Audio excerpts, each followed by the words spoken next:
Love you ज़िंदगी channel देख रहे सभी दर्शकों का स्वागत है। दोस्तों, इस दुनिया में सबसे खूबसूरत काम होता है किसी रोते को हंसा देना, किसी ज़रूरतमंद की मदद कर देना और किसी की ज़िंदगी में खुशियों के दीपक जला देना।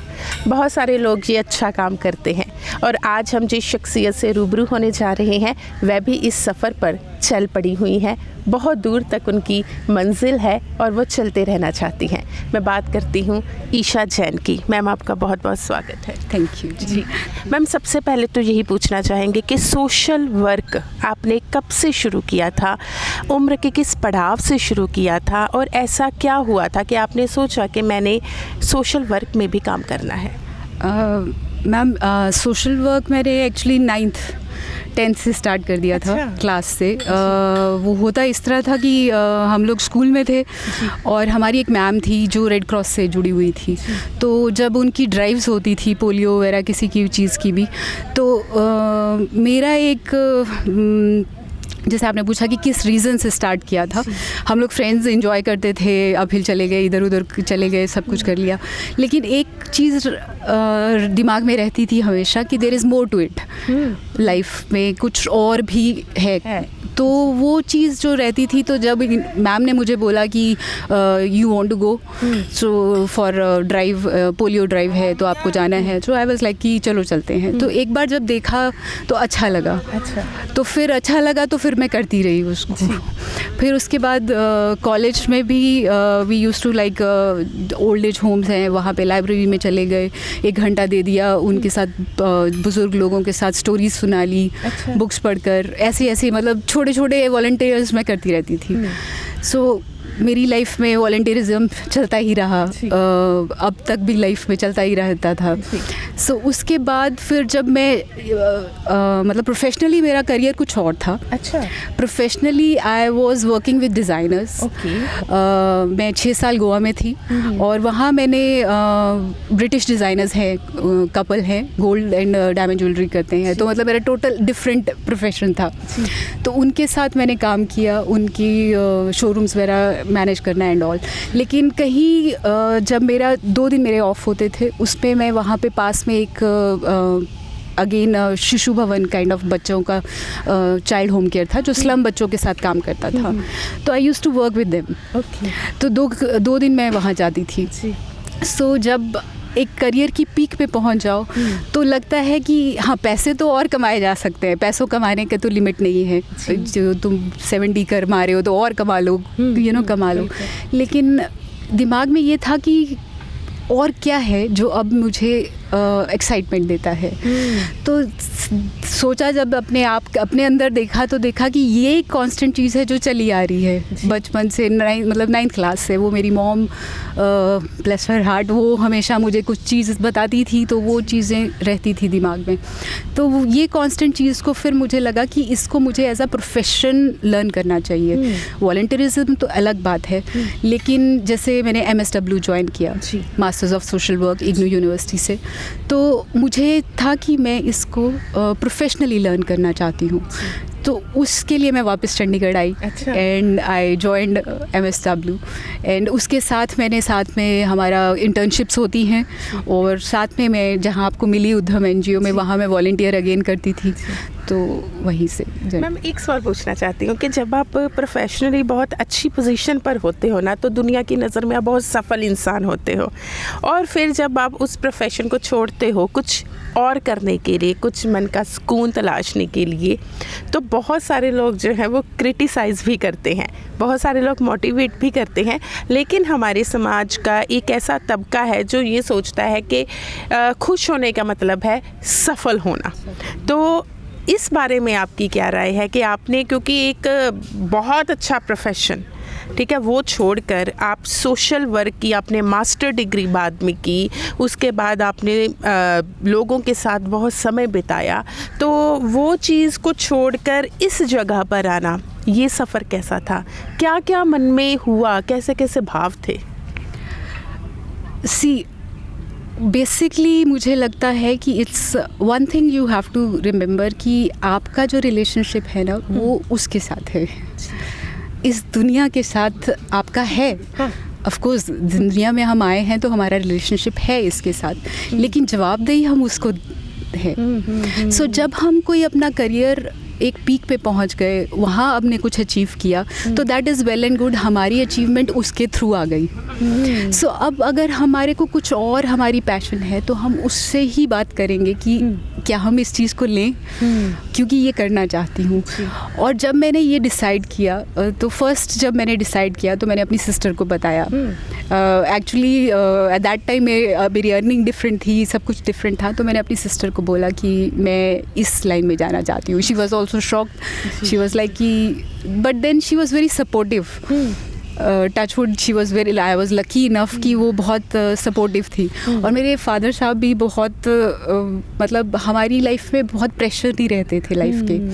तो उन्होंने कहा कि अगर तुमको बार बार ये चीज़ आए जा रही है तुम्हारी लाइफ में, तो शायद कहीं कुछ इंडिकेशन है। सो अगर तुमको लगता है कि तुम कर सकते हो, तो अगर पहले ट्राई कर लो, अगर लगता है कि नहीं अच्छा लगा तो वापस वहीं चले जाओ, और अगर लगता है कि यही कंटिन्यू करना है तो इसको करो जी। So then I decided. बहुत अच्छी बात है। अच्छा मैम, ये पूछना चाहेंगे कि आपने सोशल वर्क 9th क्लास से स्टार्ट कर दिया था, उसके बाद आपने प्रोफेशनली सोशल वर्क की मास्टर डिग्री भी की। प्रोफेशनली इस चीज़ को स्टडी करने पर और स्टडी ना करने से क्या सोशल वर्क पर फ़र्क पड़ता है, या क्या सोसाइटी को देखने के नज़रिए में बदलाव आता है? क्या फ़र्क लगा आपको एक उस ईशा जैन में जिसने स्टडी नहीं की थी प्रोफेशनली, और एक उस ईशा जैन में जिसने प्रोफेशनली सोशल वर्क की स्टडी की? बहुत फ़र्क पड़ता है एक्चुअली, बिकॉज यू नो एक डिसिप्लिन आ जाता है जी, एक डिसिप्लिन आ जाता है, एक मेथड्स जो टेक्निक्स हम यूज़ करते हैं वो वही सारी टेक्निक्स हम शायद पहले भी यूज़ करते हैं, लेकिन उनको एज अ प्रोफेशनलिज्म नहीं हम यूज़ करते। सो एक प्रोफेशनलिज्म आती है वर्क में हमारे, और दूसरा हमारा ये एक डिसिप्लिन जो काम करने का तरीका है उसको, और लोगों को देखने का कि हम उनको ये भी समझ पाते हैं कि जो मोस्टली हम जब NGOs के साथ जुड़ते हैं ना, तो हम लोग मोस्टली NGO का मतलब लोग सोचते हैं कि फ्री देना। जी जी जी। बट वो नहीं है। सोशल वर्क का मतलब है कि उनको ही इतनी स्ट्रेंथ दे देनी कि वो हिम्मत के बन जाए। क्या बात है। हमें उनको फ्रीबीज नहीं सारी चीज़ें देनी है, हमको उनको उनकी ही स्ट्रेंथ की जानकारी दे देनी है कि तुम में इतनी शक्ति है कि तुम ही इस चीज़ को कर सकते हो, तुम ही इस पढ़ाई को कर लोगे, यहाँ इन लोगों से जुड़ जाओगे तो ये तुम्हें पढ़ाई फ्री हो जाएगी। ये मदद हम कर सकते हैं, लेकिन हम उनको फ्री ही नहीं कह रहे कि हाँ ये दे रहे हैं अब घर पे बैठो और आराम से खाओ। ये नहीं कह रहे हैं, हम कह रहे हैं कि आप अपनी काबिलियत को चमकाओ। सो ये फ़र्क है। अच्छा मैम, बहुत सारे आपके एक्सपीरियंस रहे होंगे, क्योंकि मुझे लगता है कि सोशल वर्क करना भी आसान नहीं है। लोग बहुत तरह के मिलते हैं, जैसे आपने कहा कि NGO चलाने का मतलब या सोशल वर्क करने का मतलब ये नहीं है कि फ्री में दे देना। ठीक है, बहुत सारे लोगों को यही लगता है कि शायद फ्री में कोई चीज़ दे दो वही सोशल वर्क है। तो बहुत सारे आपके एक्सपीरियंस भी रहे होंगे, कुछ अच्छे होंगे कुछ बुरे भी होंगे। कुछ ऐसे एक्सपीरियंस जिसने मतलब कि आपको बहुत ज़्यादा प्रभावित किया हो, वो हमारे साथ ज़रूर शेयर कीजिए। काफ़ी एक्सपीरियंसेस हैं ऐसे जहाँ लाइफ की चीज़ें समझ आती हैं, हम लोगों को अपने बारे में भी समझ आता है। एक जब मैं गोवा में थी तब एक बच्ची का केस था, हमारे स्कूल में आता था। तो वो लड़की बोल नहीं पाती थी। अच्छा। बहुत नहीं बोलती थी, थोड़ा बोलती थी। तो सबको कई बार लगता था कि ये जान के नहीं बोल रही है, क्योंकि कई बच्चे होते हैं ना शाय टाइप होते हैं, वैसे नहीं बोल रही है, कुछ इस टाइप है। या हम सोचते थे कि शायद वो बोल ही नहीं सकती है, पर वो थोड़ी मतलब वोकल था बट बोल पूरा नहीं पाती थी। सो हम लोग सब समझ नहीं पा रहे थे, क्योंकि बहुत छोटी बच्ची थी 2-3 साल की, तो हमको समझ में नहीं आता था कि उसका क्या है। तो मेरे पास वो आती थी तो वो मुझे समहाउ ना, बच्चे कुछ ऐसे होते हैं कि वो तुमको देख के ही स्माइल दे देते हैं। सो वो आती थी मेरे पास, आके खड़ी हो जाती थी और आके मुझे स्माइल देती थी। सो मैं भी उसको स्माइल दे देती थी। तो इसी तरह में मैंने देखा कि अगर मैं उसको कुछ कहती हूँ उसको समझ आता है। अच्छा। और वो करती है वो चीज़ें। तो आई रियलाइज्ड कि वो मेरा एक्चुअली लिप रीड कर रही है। अच्छा। तो धीरे धीरे मुझे समझ आया कि वो लिप रीड कर रही है, इसलिए वो मेरे इतने पास आके, क्योंकि कई बार वो मेरे बहुत पास आके खड़ी हो जाती थी, तो मैं सोचती थी कि ओके स्माइल मैंने दे दी, अभी इतना पास, तो फिर वो एक्चुअली लिप रीड कर रही होती थी। तो मुझे ये समझ आया उस चीज़ से, और उस वक्त हमको पता चला कि उसके कान में प्रॉब्लम थी, and we then got treatment for her, ear machines लगवाई उसके, और thank God with God's grace अब वो सुन सकती है और वो अब करती है, बहुत अच्छा एक्टिव लाइफ जी रही है। लेकिन उस चीज़ से मुझे एक चीज़ ये भी समझ आई कि हम बहुत फास्ट लाइफ में ना, हम लोगों की इंटेंशंस हैं कि हम अच्छा काम करने जा रहे हैं, लेकिन हम बहुत छोटी छोटी चीज़ें मिस कर देते हैं। सो अगर हमको ये काम भी करना है तो हमको हर काम में अपनी उस वक्त 100% देनी चाहिए। तो अगर हम 100% देते हैं ना, तो बहुत छोटी सी चीज़ भी हमको समझ आ गई तो एक बंदे की लाइफ तो बहुत अच्छी हो गई ना। बिल्कुल। अगर वो चीज़ नहीं ध्यान जाता तो शायद कितने साल, क्योंकि एक स्लम में रहता हुआ बच्चा कौन इतना ध्यान देता है ना, उसके पेरेंट्स ध्यान देते हैं, वो सोचते हैं कि ठीक है गूंगी होगी, बिल्कुल बिल्कुल, यू नो, तो पले जाते हैं एंड लोग नहीं ध्यान देते। लेकिन अगर किसी ने, और ये कोई भी दे सकता था, ये नहीं कि वो लकीली गॉड ग्रेस मैं वहाँ थी, लेकिन कोई और भी दे सकता था, बट हम सबको थोड़ा 100% जब हम कोई चीज़ कर रहे होते हैं तो उसमें अगर हम ध्यान दे दें तो वो रिजल्ट अच्छे आ जाते हैं। जी। अच्छा मैम, आपने बहुत साल काम किया है सोशल वर्क में, तो आपको क्या लगता है कि हमारी सोसाइटी का ऐसा कौन सा हिस्सा है जिस पे काम करने की ज़रूरत है?